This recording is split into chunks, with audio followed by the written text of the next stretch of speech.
बिस्मिल्लाहिर्रहमानिर्रहीम dear students, हमारे सामने एनपीओ अकाउंटिंग स्टैंडर्ड्स और एनपीओ का एक क्वेश्चन है। डेफर्ड मेथड से हम उसको देखने जा रहे हैं। इस सवाल का सॉल्यूशन आईकैप के स्टडी टेक्स्ट में गलत हुआ हुआ है। ठीक है जी, आईकैप ने रिस्ट्रिक्टेड फंड, जो एक्सटर्नली रिस्ट्रिक्टेड फंड होता है, उसको statement of changes in net assets में शो किया, जबकि वो एक लाइबिलिटी है। तो खुदारा जब इस सवाल को सॉल्व कर रहे हो तो वो मिस्टेक सही कर लीजिएगा, ये ना हो कि आप आईकैप के एग्जाम में जाके मिस्टेक रिपीट करें। हालांकि आईकैप ने स्प्रिंग 2022 में भी इसी तरह का एक सवाल पूछा है, लेकिन उसका अकाउंटिंग ट्रीटमेंट बिल्कुल सही किया आईकैप ने। यानी एग्जाम के सवाल के सॉल्यूशन बिल्कुल सही है, लेकिन किताब में जो एग्जांपल दी हुई है इसमें एक मिस्टेक है। एक्सटर्नली रिस्ट्रिक्टेड फंड जो कि डेफर्ड रेवेन्यू होता है, वो एक लाइबिलिटी होती है। आईकैप ने उसको अपने स्टडी टेक्स्ट के अंदर गलती से नेट एसेट्स में यानी फंड्स में दिखाया हुआ है। तो ये गलती आपने रिपीट नहीं करनी है। इस सवाल को मेरे साथ सॉल्व करेंगे ताकि ये गलती हम इंशाल्लाह तक तो आइडेंटिफाई करें और फिर इससे बचने की कोशिश करें। ठीक है, ये करें जनाब, the following information relates to a professional sports club, a non profit organisation. ठीक है जी, हमारे पास सर ट्रायल बैलेंस आ रहा है 30 जून 2003 का, और हमारे पास सर फंड्स आ रहे हैं 1 जुलाई 2003 के। अच्छा, ये डेट शायद गलत दी हुई है सर। नीचे अगर मैं डेट देखूं तो नीचे भी कहीं डेट्स आ रही हैं सर। हमारे पास 30 जून 2004 का हिसाब किताब बनाना है, 30 जून 2004 का हिसाब किताब बनाना है, तो इसका मतलब है अपेरेंटली ये डेट गलत दी हुई, ये 30 जून 2004 है। ठीक है जी, ये डेट गलत है, तो डेट ये गलती नहीं है पेपर, इसमें गलती और इससे बड़ी है। ठीक है जी, अब बताएं सर, हमारे पास ओपनिंग फंड्स आ रहे हैं 1 जुलाई 2003 के। इस ओपनिंग फंड का ब्रेकअप जरूर होगा। इन फंड्स में सर हमारे पास fund for supporting young talent, externally imposed stipulation यानी कंडीशंस। ठीक है जी, that resources contributed must be maintained permanently। हाँ जी, कौन सा फंड होता है जिसमें बेस अमाउंट परमानेंटली मेंटेन होती है, सिर्फ इन्वेस्टमेंट इनकम जो है वो आप अपने मकासद के लिए, डिफरेंट ऑब्जेक्टिव्स के लिए इस्तेमाल कर सकते हैं। ये कौन सा होता है सर? Endowment fund. तो ये मेरे पास सर इंडाउमेंट फंड का एक बैलेंस मौजूद है। ठीक है जी, इंडाउमेंट फंड मेरे पास नेट एसेट्स में रिपोर्ट होता है।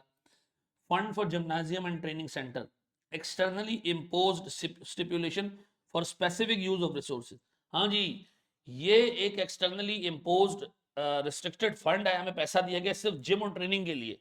ये पैसा किसी और ऑब्जेक्टिव के लिए यूज नहीं हो सकता। एक एक्सटर्नल डोनर ने, पार्टी ने इस पर रिस्ट्रिक्शन डाली हुई है। तो सर ये हमारे पास सीधा सीधा रिपोर्ट होगा लायबिलिटीज में। ठीक है जी, ये डेफर्ड रेवेन्यू के तौर पे रिपोर्ट होगा। फिर fund for acquiring franchise in a popular league, internally imposed stipulation for specific use of resources. अब देखें, ये हमारे पास एक ऐसा फंड है जो ट्रस्टीज ने खुद बैठ के डिजाइन किया है। ट्रस्टीज का टारगेट ये है कि हमने जाके आगे किसी स्पोर्ट्स लीग के अंदर कोई फ्रेंचाइज परचेज करनी है, तो हम अपने जनरल फंड से हर साल कुछ पैसा निकाल के इस फंड में डालते होंगे। ये हमारे पास एक इंटरनली रिस्ट्रिक्टेड फंड है, और ये भी रिपोर्ट होगा सर किसमें? ये फंड्स में रिपोर्ट होगा, यानी कि statement of changes in net assets में।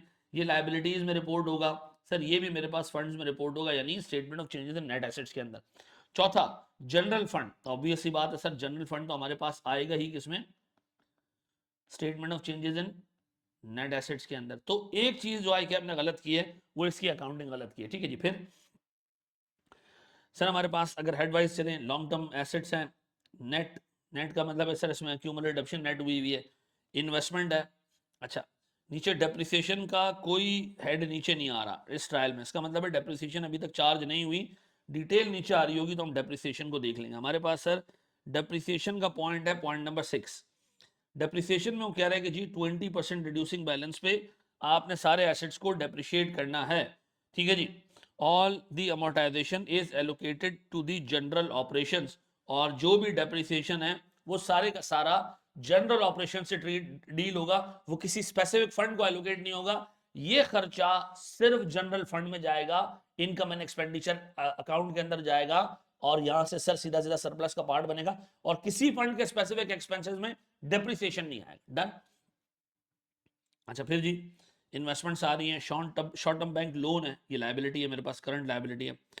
Prepaid and accrued expenses, debit balance भी आ रहा है, क्रेडिट बैलेंस भी आ रहा है। डेबिट बैलेंस तो असल में प्रीपेड है, क्रेडिट बैलेंस जो है ना वो पेबल है। ठीक है जी, इन दोनों को अलग अलग हमने शो करना है। कैश एट बैंक भी आ रहा है सर। फी फॉर सर्विसेज, ये एक रेवेन्यू है। Fund raising in various tournaments, ये भी सर एक रेवेन्यू है, इवेंट बेस्ड रेवेन्यू है। कॉन्ट्रीब्यूशंस, ये कॉन्ट्रीब्यूशन किस फंड में आई है ये हमें देखना पड़ेगा, इसका हमारे पास सब ब्रेकअप आ रहा है। सर हमारे पास 15 रुपए इंडाउमेंट फंड का कंट्रीब्यूशन आया, ये सीधा सीधा नेट एसेट्स में जाएगा। ठीक है जी। सर हमारे पास जिम और इसके लिए कंट्रीब्यूशन आया, ये सीधा सीधा लाइबिलिटीज में जाएगा, यानी रिस्ट्रिक्टेड फंड है। फिर ये नेट एसेट्स में जाएगा। फिर contribution to acquire freehold land, however the land has not been acquired yet, पैसे मिल गए लेकिन लैंड अभी अक्वायर नहीं किया है, तो सर जब तक अक्वायर नहीं किया ये हमारे पास लाइबिलिटीज में आएगा। जब लैंड अक्वायर कर लेंगे तो फिर हम इसको सर नेट एसेट्स में मूव कर देंगे। पैसा दिया गया है for non depreciable asset, restricted fund for non depreciable asset, till the time we have not purchase the asset, ये लाइबिलिटी है। जैसे ही एसेट परचेज होगा हम लाइबिलिटीज में से निकाल के इसको मूव कर देंगे किसमें, statement of changes in net assets में।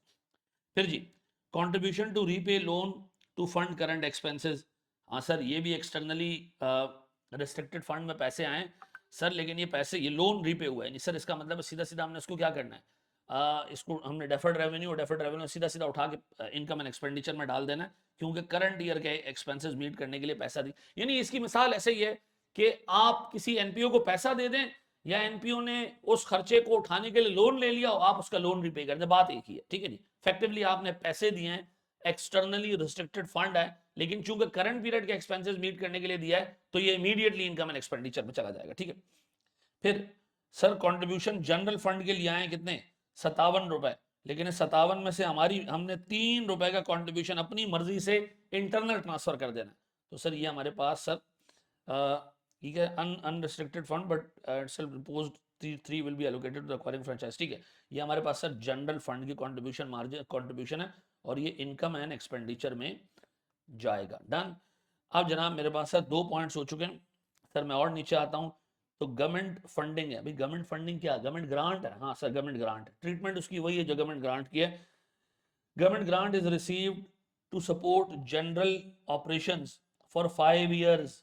5 इयर्स इसका मतलब है सर हम डेफर्ड ग्रांट इनकम बुक करेंगे और ऐसा ऐसा जैसे टाइम गुजरता जाएगा ग्रांट इनकम में इसको ट्रांसफर करते जाएंगे। ठीक है जी। फिर इन्वेस्टमेंट इनकम 144 रुपए की, ये कह रहे जी investment income of 6 million is externally restricted to be added to the principal amount of resources of young talent fund. यानी सर हमारे पास जो 6 रुपए की इन्वेस्टमेंट इनकम है इसको हम डेफर्ड लाइबिलिटीज के अंदर ऐड करेंगे। डेफर्ड लाइबिलिटीज ना यंग टैलेंट हमारे पास, अच्छा एंडाउमेंट फंड यंग टैलेंट हमारे पास, सॉरी ये एंडाउमेंट फंड में जाएगा। ठीक है जी। एंडाउमेंट फंड में जो इनकम आती है, इन्वेस्टमेंट इनकम आती है, वो सीधा सीधा नेट एसेट्स में चली जाती है। ठीक है जी। फिर बाकी वो कह रहा है जनाब बाकी जो 144 में 6 रुपए के अलावा बाकी सब जनरल फंड की हैं, तो आप उसको इनकम एंड एक्सपेंडिचर में डाल सकते हो, यानी 138 रुपीज को आप किस में डाल सकते हो, इनकम एंड एक्सपेंडिचर में, क्योंकि ये इन्वेस्टमेंट इनकम सिर्फ और सिर्फ जो है वो जनरल फंड से पर्टेन करता है। लॉन्ग टर्म एसेट्स में 20 रुपए का लैंड है जो डेप्रिशिएट नहीं होती और 8 रुपए की कलेक्शन है। ये कलेक्शन क्या होती है सर, कलेक्शन सर हमारे पास एंटीक्स होते हैं, एंटीक्स सर हमारे पास कोई हिस्टोरिकल जो है वो ऑब्जेक्ट्स होते हैं, ये आमतौर पे डेप्रिशिएट नहीं होते हैं। ठीक है जी, इनको हम प्रिजर्व करते हैं। एक छोटी सी वीडियो इस क्वेश्चन के फौरन बाद आप कलेक्शंस के ऊपर देख लें, जो मैंने बनाई है इसके फौरन बाद है, ताकि आपको कलेक्शन की अकाउंटिंग ट्रीटमेंट आ जाए। ये डेप्रिशिएट नहीं होते, ये ना लॉन्ग टर्म एसेट्स के अंदर आते हैं ना शॉर्ट टर्म एसेट्स के अंदर आते हैं, अलग से लाइन आइटम आ रहा होता है। यानी ये है हमारे पास एक लॉन्ग टर्म एसेट, लेकिन पीपी में रिपोर्ट नहीं होता, ये डेप्रिशिएट भी नहीं होता। डन। फिर हमारे पास बाकी के सारे एसेट जो है वो डेप्रिशिएट होते हैं। ये 8 रुपए की जो अमाउंट है वो कह रहा है कलेक्शन रिप्रेजेंट इसकी हिस्टोरिक वैल्यू है, it is worth preserving perpetually, यानी डेप्रिशिएट भी नहीं करना है हमने। ठीक है जी। फिर sir a part of agreement with contributions contributors of supporting the young talent, PCSC is required to allocate 5 million from unrestricted fund to restricted fund, यानी आपने जनरल फंड से कुछ पैसा मूव करना है, जनरल फंड से कुछ पैसा मूव करना है सर किसमें, एंडाउमेंट फंड में। बस ये दिमाग में रखना। ठीक है जी। अब फिर इसके बाद सर हमारे पास सर कुछ एक्सपेंसेस इनकर हो रहे हैं और ये एक्सपेंसेस सर जनरल ऑपरेशंस के भी हैं, रिस्ट्रिक्टेड फंड के भी हैं, इनका अकाउंटिंग ट्रीटमेंट क्या है वो भी हम देख लेते हैं सर। याद रखिएगा ये जिम्नेजियम का जो हिसाब किताब है ऑलरेडी डेफर्ड रेवेन्यूज के अगेंस्ट, इसकी कॉन्ट्रीब्यूशन के अगेंस्ट बुक हुआ है। ठीक है जी। जब एक्सपेंसेस होंगे ये एक्सपेंसेस भी पीएनएल में जाएंगे, यानी इनकम एंड एक्सपेंडिचर में। आई कैप का एग्जामिनर नहीं लेके गया, आपने लेके जाने, ठीक है जी। और इससे रिलेटेड फिर जो डेफर्ड रेवेन्यू है वो अमाउंट भी आपने उठा के मूव करनी है सर किसमें, अपने इनकम एंड एक्सपेंडिचर के अकाउंट के अंदर। डन, पक्का जी, ये हमने सवाल पढ़ लिया। आए जरा अल्लाह का नाम लेके इसमें इनकम एंड एक्सपेंडिचर अकाउंट बनाते हैं, statement of changes net assets बनाते हैं, और स्टेटमेंट ऑफ फाइनेंशियल पोजीशन बनाते हैं, एक एक करके। चलें सर, हम जो है वो स्केलेटन बनाना शुरू करते हैं क्वेश्चन को सॉल्व करने के लिए। हमारे पास सबसे पहले तो आएगा जनाब इनकम एंड एक्सपेंडिचर अकाउंट।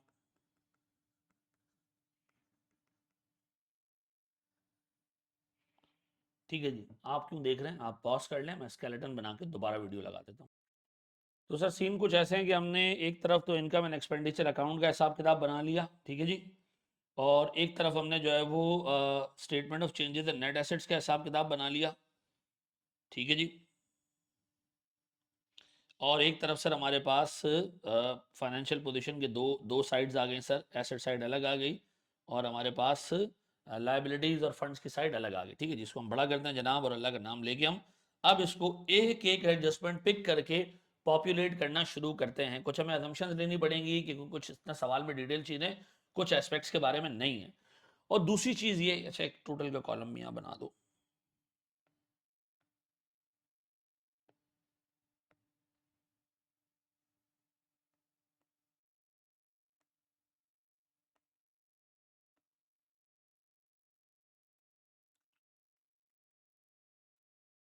दूसरी चीज़ ये कि सर ये अकाउंटिंग स्टैंडर्ड चूंकि रिसेंटली प्रोमलगेट हुआ है, इतना कोई लंबा टाइम इस पर नहीं हुआ, तो इसमें अभी भी बहुत सारी चीज़ें ऐसी हैं जो लोगों को वक्तन फ़वक्तन समझ आएंगी। मैंने बहुत सारे जगहों पे इस सवाल के सोल्यूशन पे बहुत सारे लोगों से बहस करने की कोशिश की, और फिर उसके बाद अल्टीमेटली एक नतीजे में पहुंच के सोल्यूशन में ड्राफ्ट किया, और इसको फिर आई कैप के एग्ज़ाम का जो क्वेश्चन का सोल्यूशन उससे भी मैच किया। तो अल्लाह का शुक्र है कि एग्ज़ाम के सोल्यूशन से जो ट्रीटमेंट मेरे दिमाग में आई है वही आई कैप का एग्जामिनर भी उसी तरह चीज़ें सोचता है। किताब चूंकि एग्जाम वाले नहीं बनाते हैं, किताब जो है वो अलग डिवीजन बनाता है, तो अपेरेंटली इसमें गलती है, और ये नोटिफाई भी करवा दी गई है उनको। तो इंशाल्लाह ताला ये अगला एडिशन जो किताब का आएगा ये चेंज भी हो जाएगी। आपने पेपर में ये वाला सोल्यूशन फॉलो करना है जो मैं आपको करवा रहा हूँ, ठीक है। अच्छा जी, फिर हमारे पास सर सबसे पहले तो चीज़ आती है फंड्स का ओपनिंग बैलेंस 1715 रुपये सर। अच्छा, एक वर्किंग हमें और बनानी पड़ती है अलग से, वो मैं यहाँ बना देता हूँ सर। ये हमारे पास है एक्सटर्नली रिस्ट्रिक्टेड फंड, ठीक है जी, ये वर्किंग अलग से बनेगी। सर आप सबसे पहले फंड्स के ओपनिंग बैलेंसेस ले लिया करें। ओपनिंग बैलेंसेस हमारे पास कहाँ आएंगे सर, सारे फंड्स के ओपनिंग बैलेंसेस हमारे पास आ जाएंगे statement of changes in net assets में। एक का नहीं आएगा, वो किसका नहीं आएगा, एक्सटर्नली रिस्ट्रिक्टेड फंड, वो लायबिलिटी है, उसकी वर्किंग अलग से बनाएंगे, और जब एंड का बैलेंस आ जाएगा तो उसको फिर हम बैलेंस शीट पे मूव कर देंगे सर।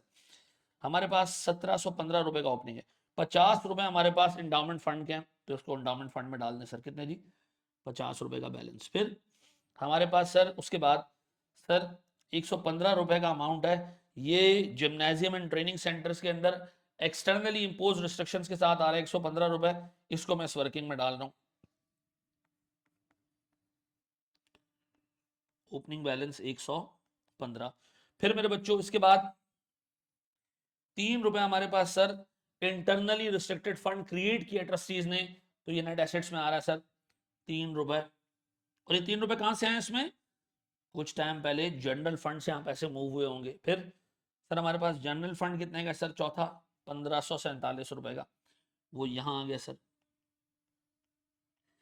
अब बताएं जनाब हमारे पास टोटल कितना हो गया, ये 1547 प्लस 3 प्लस 50, सर 1600 रुपए का अमाउंट हो गया जो यहाँ आ रहा है, और 115 रुपए का अमाउंट नीचे लाइबिलिटीज के अंदर हम अलग से वर्किंग बना रहे हैं, इसका एंड का टोटल हम लाइबिलिटीज में डाल देंगे। डन।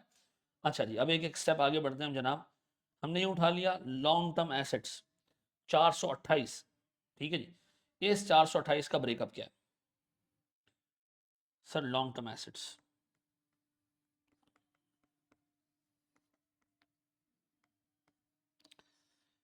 एग्जामिनर ने कहा 3 किस्म के लॉन्ग टर्म एसेट्स हैं हमारे पास। एक लैंड है, सवाल में बताया हुआ इसका बैलेंस है 20 रुपए। एक हमारे पास सर एंटीक पीस है, कोई कलेक्शन है हमारे पास, वो है 8 रुपए का, इसको भी डेप्रिशिएट नहीं करना, नॉन डेप्रिशिएबल। ये भी क्या जनाब, नॉन डेप्रिशिएबल। और हमारे पास बाकी के डेप्रिशिएबल एसेट्स हैं, वो हैं गालिबन 400 रुपए के। बैलेंसिंग फिगर 400 बनती है, अगर ये टोटल 428 है, ठीक है। अब इस 400 रुपए के एसेट्स पे डेप्रिसिएशन चार्ज करना है आपने, कितने का, किस रेट से जी। डेप्रिसिएशन का पॉइंट कौन सा सर हमारे पास, 20% रिड्यूसिंग बैलेंस। मैं इसको टिक कर दिया सर, 20% रिड्यूसिंग बैलेंस। तो हमारे पास सर 20% आता है 80 रुपए का। अब 80 रुपए का डेप्रिसिएशन आ गया, ये जाएगा इनकम एंड एक्सपेंडिचर में, ठीक है जी। सर हमारे पास ये बैलेंस शीट पे जाएगा, यानी स्टेटमेंट ऑफ फाइनेंशियल पोजीशन पे। सर ये स्टेटमेंट ऑफ फाइनेंशियल पोजीशन पे जाएगा, और सर मेरे पास 400 में से 80 रुपए नेट होने के बाद 320 रुपए जाएंगे स्टेटमेंट ऑफ फाइनेंशियल पोजीशन पे। अब कौन कौन सी चीजें स्टेटमेंट ऑफ फाइनेंशियल पोजीशन में सर रिपोर्ट होंगी as tangible assets as PP, ये दो पीपी के तौर पे रिपोर्ट होंगी। कौन सी दो, पहली और आखिरी। और सर ये रिपोर्ट होगा कलेक्शंस के तौर पे, ठीक है जी। तो हम एक काम करते हैं, जाके इसको बैलेंस शीट और पीएनएल दोनों में रिकॉर्ड करते हैं। सबसे पहले हम जाके सर इनकम एंड एक्सपेंडिचर में डालते हैं। एक पहला अपना एक्सपेंस डेप्रिसिएशन के नाम का, वो कह रहे हैं डेप्रिसिएशन एक्सपेंस पूरा जनरल फंड से रिलेटेड है, यही चार्ज कर दें 80 रुपए। मेरे पास sir statement of financial position में property plant and equipment including land, यह जनाब कितने का, दो चीजें ऐड करनी है हमने सर, 20 और 320, कितने जी, 340। और हमारे पास सर कलेक्शंस, ये आ गए जनाब हमारे पास कोई 8 रुपए के, ठीक है जी। डन हो गया जी, यहाँ हमने देख लिया पीपी का हिसाब किताब डन, पहली एडजस्टमेंट क्लियर। अच्छा जी, पीएनएल में भी रिपोर्ट कर दिया, बैलेंस शीट में भी रिपोर्ट कर दिया, खत्म, कहानी खत्म, आगे बढ़ो। अब उठाओ जी हमारे पास उसके बाद इन्वेस्टमेंट्स, एक लॉन्ग टर्म एसेट है, सीधा सीधा आपने रिपोर्ट करना है 1204 रुपए का बैलेंस शीट के ऊपर इन्वेस्टमेंट्स,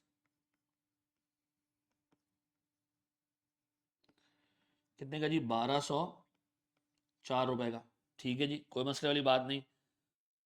फिर जी शॉर्ट टर्म बैंक लोन 17 रुपए का करंट लाइबिलिटीज में आएगा, करंट लाइबिलिटीज में डाल दो जी इसको। बैलेंस शीट कहाँ है जी, current liabilities, sir short term loan कितने का जी, 17 रुपए का गालिबन।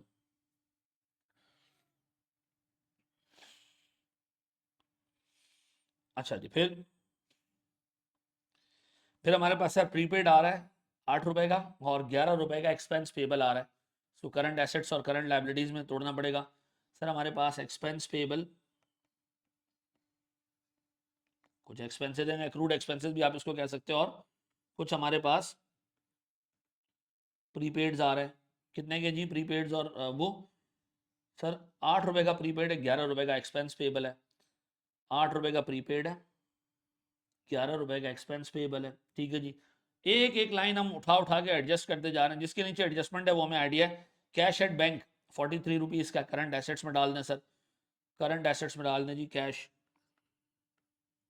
कितने का जी 43। यार अब सीक्वेंस ऑफ करंट एसेट्स और नॉन करंट एसेट्स आप एग्जाम में इतना परफेक्टली फॉलो नहीं कर पाएंगे, इसको छोड़ देना कि कैश इस नंबर पे आना चाहिए, वो इस नंबर, वो फाइनल अकाउंट्स में हमने मॉड्यूल सी में यानी FAR 2 में जाके देखना है, अभी नहीं। जिस सीक्वेंस में करंट एसेट्स मिलते जा रहे हैं डालते जाओ, ठीक है जी। फिर उसके बाद जी हमारे पास दो इनकम्स आ रही हैं, फ्रेंचाइज सॉरी फंड रेजिंग का इनकम है 340 का, ना सॉरी फी फॉर सर्विसेज है 340, और इवेंट बेस्ड इनकम है 15 रुपए की। सर हमारे पास दो इनकम्स आ रही है, ठीक है जी। एक हमारे पास आ रही है सर फी फॉर सर्विसेज, और एक हमारे पास आ रही है सर इवेंट बेस्ड इनकम। कितनी कितनी भैया, सर हमारे पास 340 और 15 रुपए, 340 और 15 रुपए, डन हो गया जी। इसके नीचे भी कोई एडजस्टमेंट नहीं थी तो जाने दो। फिर हमारे पास आ रहा है सर एक जबरदस्त चीज, कॉन्ट्रीब्यूशन 94 रुपीज, इसकी अकाउंटिंग देखनी हमने। 94 रुपए कहाँ कहाँ जाएंगे, 94 रुपए में से 15 रुपए का कॉन्ट्रीब्यूशन, सर पैसे रिसीव हुए एंडाउमेंट फंड के नाम पे, सीधा एंडाउमेंट फंड में डाल दो, इनकम एंड एक्सपेंडिचर का मुंह भी नहीं दिखाना है इसको। कॉन्ट्रीब्यूशंस टू एंडाउमेंट फंड कितना भैया, 15 रुपए का अमाउंट है, यस सर, सीधा सीधा डालें एंडाउमेंट फंड में जी। बिस्मिल्लाह करके। फिर जी उसके बाद सर 2 रुपए हैं जिम जिम के, कौन सा? एक्सटर्नली रिस्ट्रिक्टेड फंड, नीचे नीचे नीचे जाए, नीचे जाए, नीचे जाए, नीचे जाए, यहां पर जी कंट्रीब्यूशन कितने का जी? 2 रुपए का। फिर और किसी कंट्रीब्यूशन आई है? 12 रुपए की लैंड आई है सर, लैंड के लिए पैसे आए और लैंड हमने अभी तक खरीदा नहीं है। अगर हम लैंड खरीद चुके होते तो ये एक्सटर्नली रिस्ट्रिक्टेड फंड होता फॉर नॉन डेप्रिशिएबल एसेट, सीधा सीधा आके मैं जनरल फंड में ऐड कर देता। नहीं अभी तक खरीदा तो हम ये लॉन्ग टर्म लायबिलिटीज में दिखा रहे हैं, ऐसे दिखा रहे हैं जनाब।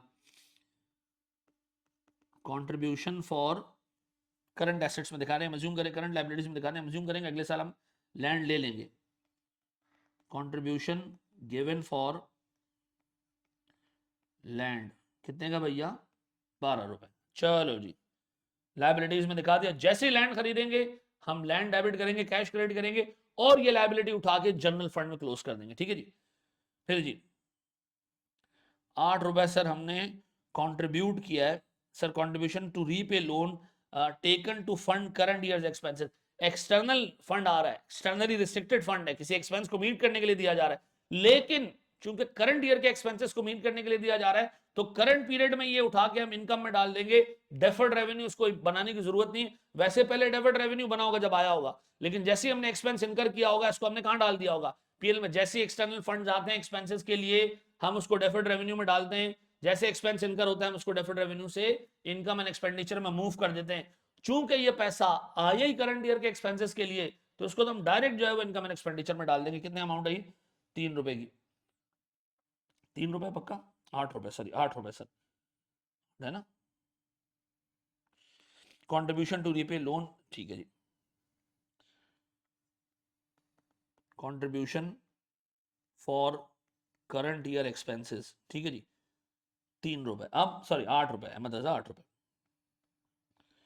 अब 57 रुपए contribution unrestricted but PSL it self imposed restriction of 3 million to be allocated for the acquisition of. नहीं सर हम दिखाएंगे पूरे 57 और एंड में 3 रुपए हम बाद में सर इंटरनल ट्रांसफर के नाम पे जनरल फंड से निकालेंगे। अभी तो चूंकि हमारे पास कंट्रीब्यूशन आया जनरल फंड के लिए, कंट्रीब्यूशन फॉर जनरल फंड कितने का जी? 57। डन हो गया जी।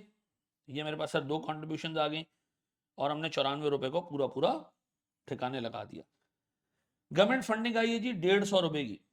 अब जब गवर्नमेंट फंडिंग आई होगी 150 रुपए की तो आई कब है और किस चीज के लिए आई है ये देख लेते हैं हम। गवर्नमेंट फंड आई है सर 1 जनवरी 2004 को, यानी साल के बीच में रिसीव हुआ है और 5 साल के ऑपरेशंस को मैनेज करने के लिए आई है। तो इसको ऐसे ट्रीट करो जैसे कि आप रिस्ट्रिक्टेड एक्सटर्नल रिस्ट्रिक्टेड फंड को ट्रीट करते हो। ये पैसा आया, ये डेफर्ड ग्रांट इनकम में जाना चाहिए और इसका एक पोर्शन जैसे वक्त गुजरता जाएगा हम डेफर्ड ग्रांट इनकम से निकाल के ग्रांट इनकम में डालेंगे। तो सर मैं इसकी जरा अकाउंटिंग यहाँ कर लेता हूँ। सर मेरे पास गवर्नमेंट फंडिंग, सर मुझे रिसीव हुआ पैसा कब? रिसीट्स आई है 150 रुपए की, ठीक है जी। और आई कब है? 1 जनवरी 2014। हमारा ईयर एंड क्या है? 30 जून 2014। तो 6 महीने हमारे पास ये रहा है, ठीक है जी। कंडीशन क्या है जी? 5 years ऑपरेशंस। तो 150 डिवाइडेड बाय 5, ये मेरे पास आता है 30 रुपए, मल्टीप्लाई बाय 6/12, ये आता है मेरे पास सर 15 रुपए। 15 रुपए आप ले जाएं इनकम एंड एक्सपेंडिचर में,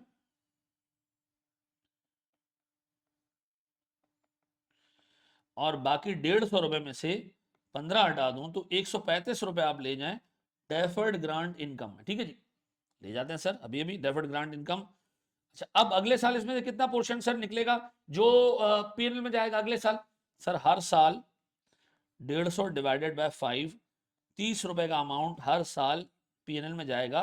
तो इस डेफर्ड ग्रांट इनकम के 2 हिस्से, अगले साल करंट लायबिलिटीज में 30 रुपए डाल देते हैं, ये अगले साल पीएनएल में जाएगा, और नॉन करंट लायबिलिटीज में 105 रुपए डाल देते हैं, ये एक साल आगे उसके आगे सर देखें डेफर्ड ग्रांट इनकम एक लायबिलिटी है, लॉन्ग टर्म है शॉर्ट टर्म, इसमें जितना पार्ट अगले साल इनकम में जा सकता है वो शॉर्ट टर्म में डाल दें और इसके बाद जो बचेगा वो लॉन्ग टर्म में डालना है। तो 30 और 105।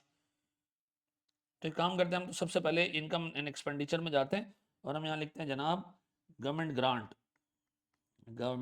ग्रांट इनकम 15 रुपए। अब बताएं जी, लायबिलिटीज में जाते हैं, नॉन करंट लायबिलिटीज में सर डेफर्ड ग्रांट इनकम 105। और सर करंट लायबिलिटीज में हम जाते हैं और लिखते हैं deferred grant income current portion 30 रुपए। डन। चलो जी, ग्रांट इनकम हमने ठिकाने लगाया। हम एक स्टेप और आगे जाते हैं जनाब, इन्वेस्टमेंट इनकम। भाई इसको भी देखना है, कहां कहां आई इन्वेस्टमेंट इनकम 403 रुपए, कहां से आई, कहां से। भाई इन्वेस्टमेंट इनकम में 6 पॉइंट हम कर चुके हैं। इन्वेस्टमेंट इनकम में वो कह रहे जी 6 रुपए ऐसे हैं जो एक्सटर्नली रिस्ट्रिक्टेड फंड के पैसों में गए, मतलब उसके पैसों से आए। बाकी जो है वो जनरल फंड के पैसों से आए। तो जो जनरल फंड के पैसों से इन्वेस्टमेंट इनकम आती है वो तो हम इनकम एंड एक्सपेंडिचर में उसी वक्त डाल देते, लेकिन जो रिस्ट्रिक्टेड फंड की तरफ से आ रहा है वो रिस्ट्रिक्टेड फंड में ही जाएगा। अच्छा, रिस्ट्रिक्टेड फंड का बैलेंस हम नीचे मेंटेन कर रहे हैं लायबिलिटी के तौर पे, हम यहां डाल देते हैं इसके अंदर जी इन्वेस्टमेंट इनकम कितने की जी 6 रुपए की। और बाकी जगहों पे इन्वेस्टमेंट इनकम वो कहां जाएगी सर, वो हमारी जाएगी सर यहां पर आएगी कितनी जी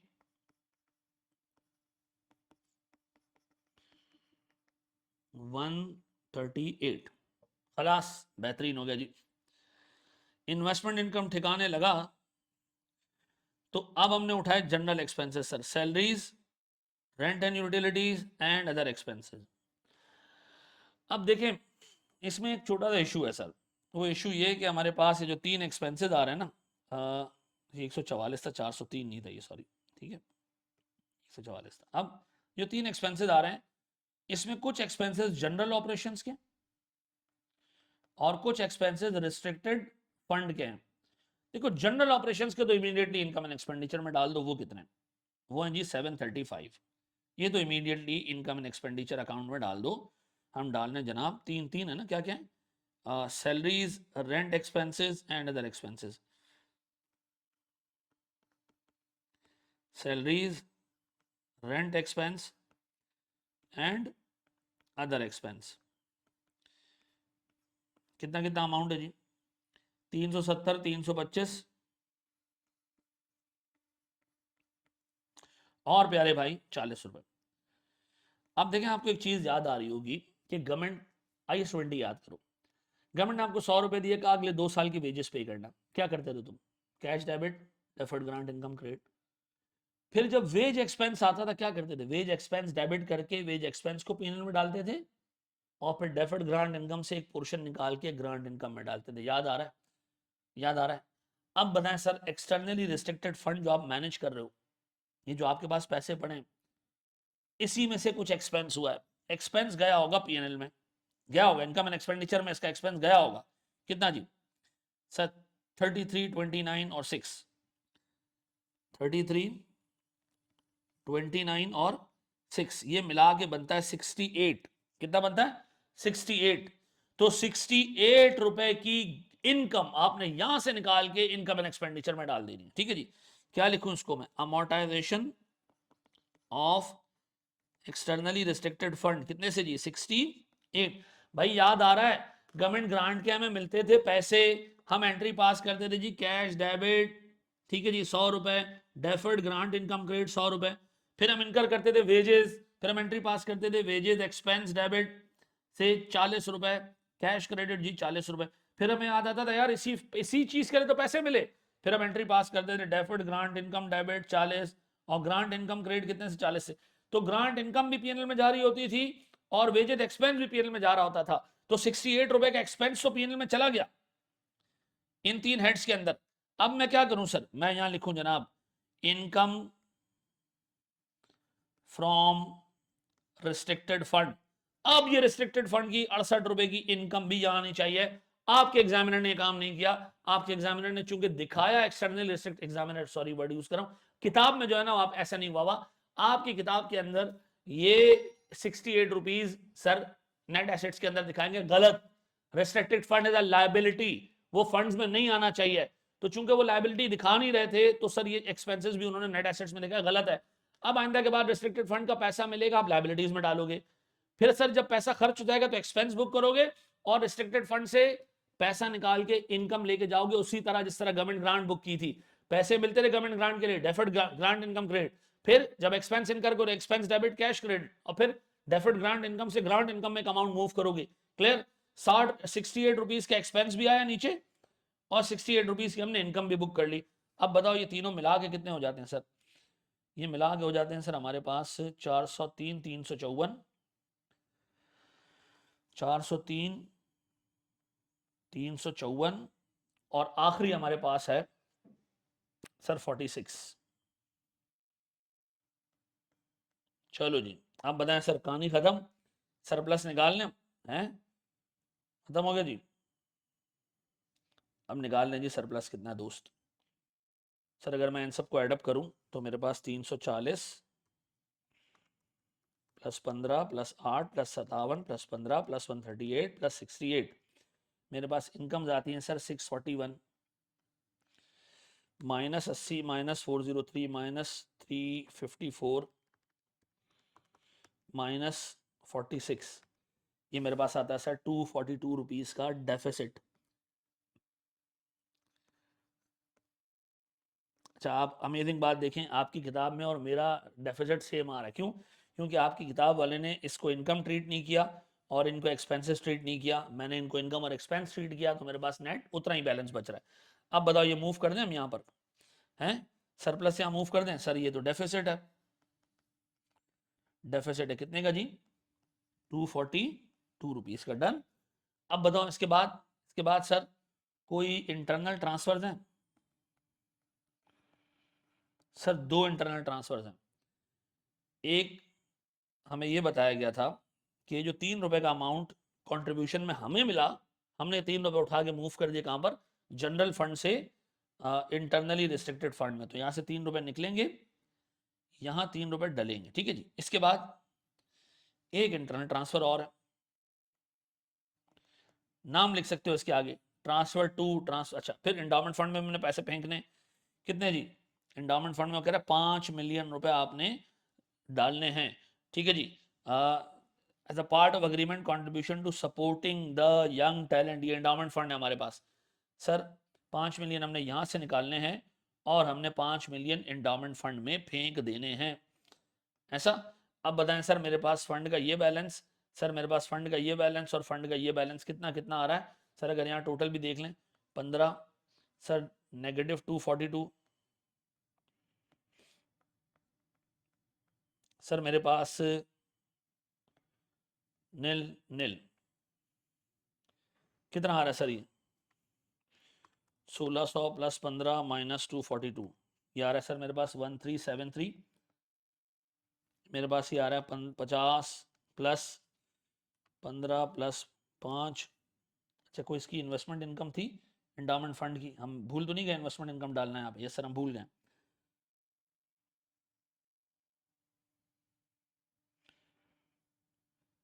यहाँ डालनी थी इन्वेस्टमेंट इनकम, 6 रुपए की इन्वेस्टमेंट इनकम थी शायद।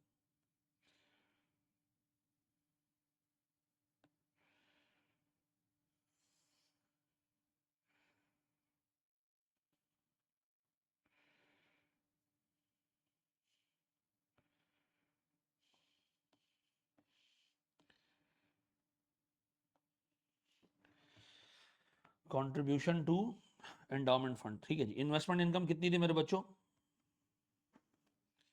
सर 6 रुपए की थी। ठीक है जी। अब फिर हमारे पास चेंज हो जाएगा,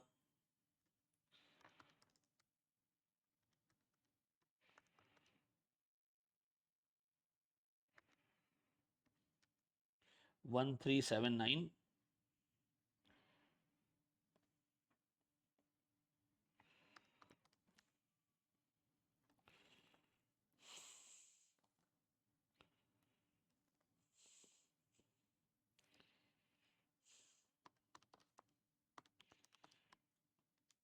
ठीक है जी। ये कितना है जी? 1547 माइनस 242 माइनस 3 माइनस 5, ये मेरे पास आ रहा है सर 1279।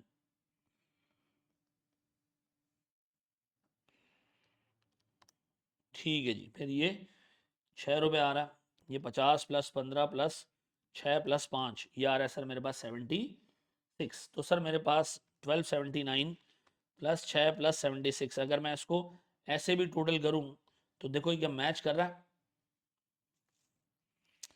1279 है श्योर, 1547 माइनस 242 माइनस 3 माइनस 5, यार है मेरे पास 1297 यार अहमद रजा, 1297 प्लस 6 प्लस 76, यार है सर मेरे पास 1379। डन। अच्छा जी, अब नीचे जाएं, नीचे जाएं मेरे प्यारे भाई, इसको भी ज़रा टोटल कर लें। सर 115 प्लस 2 प्लस 6 माइनस 68, ये मेरे पास आ रहा है जी 55 रुपये। ये जाएगा सर डेफर्ड रेवेन्यू में, deferred revenue externally restricted fund, externally restricted fund 55 रुपये। डन हो गया जी, कहानी खत्म। अब बताएं जी मेरे पास सर जनरल फंड का बैलेंस कितना आ रहा है, 1297। सर मेरे पास 6 रुपये का बैलेंस आ रहा है इंटरनली रिस्ट्रिक्टेड फंड का, मेरे पास 76 इंडाउमेंट फंड का बैलेंस आ रहा है, और मेरे पास जो टोटल फंड का बैलेंस आ रहा है वो आ रहा है 1379। ठीक है जी सर, ये मेरे पास बैलेंस शीट की फॉर्मेशन है करंटली। मेरे पास सर कोई 5 एसेट्स हैं मिला के, ये बनते हैं कितने पैसे total sir? Sir 340 plus 8 plus 1204 plus 8 plus 43, ये मेरे पास आते हैं सर 1603। ठीक है जी सर, मेरे पास इन लाइबिलिटीज़ का टोटल मैं ग्रैंड टोटल ही कर देता हूँ डायरेक्ट, 1379 प्लस 105 प्लस 55 प्लस 17 11 12 और 30, ये भी बनता है सर मेरे पास 1603। ठीक है जी, बस एक छोटी सी जो है वो गलती सही कर लें, हमने इन्वेस्टमेंट इनकम यहाँ जनरल फंड में डाल दी थी, ये जनरल फंड में नहीं आएगी। सॉरी, ये इन्वेस्टमेंट इनकम जो 6 रुपये की है वो हमने एक्सटर्नली रिस्ट्रिक्टेड फंड में डाल दी थी, ये एक्सटर्नली रिस्ट्रिक्टेड फंड में नहीं इंडाउमेंट फंड में आनी थी, वो हमने ऊपर डाल दी है। ठीक है जी, तो ये 55 नहीं बनेगा, ये गालिबन बनेगा 49। ठीक है जी, इन्वेस्टमेंट इनकम यहाँ आनी थी यार, हमने गलती से यहाँ डाल दी, ये इन्वेस्टमेंट इनकम है, ये यहाँ आनी थी। ठीक है, वो उससे इंडाउमेंट फंड से रिलेटेड थी। ठीक है जी, मैं दोबारा रीड कर देता हूँ। 6 million were principal for young talent fund, young talent fund हमारे पास है सर इंडाउमेंट फंड, मैंने गलती से उसको उसमें डाल दिया था एक्सटर्नली रिस्ट्रिक्टेड फंड में, उसको ऊपर डाल दें कोई मसले वाली बात नहीं है। ये 55 हो जाएगा, ये 49 हो जाएगा सर, और ये भी हो जाएगा जी 1603 टोटल। ठीक है जी सर, ये था हमारे पास टोटल हिसाब किताब, देख लीजिएगा। मेन चीज़ इस पर्टिकुलर स्टेटमेंट के अंदर एक्सटर्नली रिस्ट्रिक्टेड फंड नहीं आना चाहिए, उसकी आपने अलग से वर्किंग बनानी है, ओपनिंग बैलेंस ले लेना है, जो कंट्रीब्यूशन आएंगी वो ले लेना है, अगर इनकेस कोई इन्वेस्टमेंट इनकम होती वो भी ले लेते, इससे रिलेटेड जो एक्सपेंस है वो पीएल में जाएगा इन इनकम एंड एक्सपेंडिचर में, और जितना एक्सपेंस है उतना अमाउंट हमने यहाँ से इसलिए रिलीज किया क्योंकि हम ये अज्यूम कर रहे हैं कि ये फंड आपने किसके लिए बनाया है सर, एक्सपेंसेस को मीट करने के लिए आपको दिए गए ये पैसे, जिम और ट्रेनिंग के एक्सपेंसेस मीट करने के लिए, यानी externally restricted fund for expenses. ठीक है जी, पक्का जी। जरा सा ऊपर जाते हैं, एक छोटी सी चीज हम और भी देखते हैं।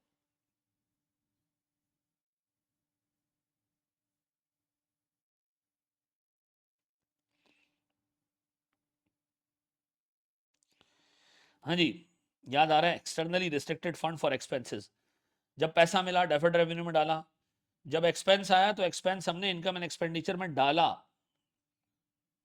और फिर हमने क्या किया, इनकम एंड एक्सपेंडिचर में एक्सपेंस तो डाल दिया जिसके लिए पैसे पे हुए थे हमें, फिर डेफर्ड रेवेन्यू में से कंट्रीब्यूशन इनकम कैलकुलेट की, ये भी हमने कहां डाल दी, इनकम एंड एक्सपेंडिचर में।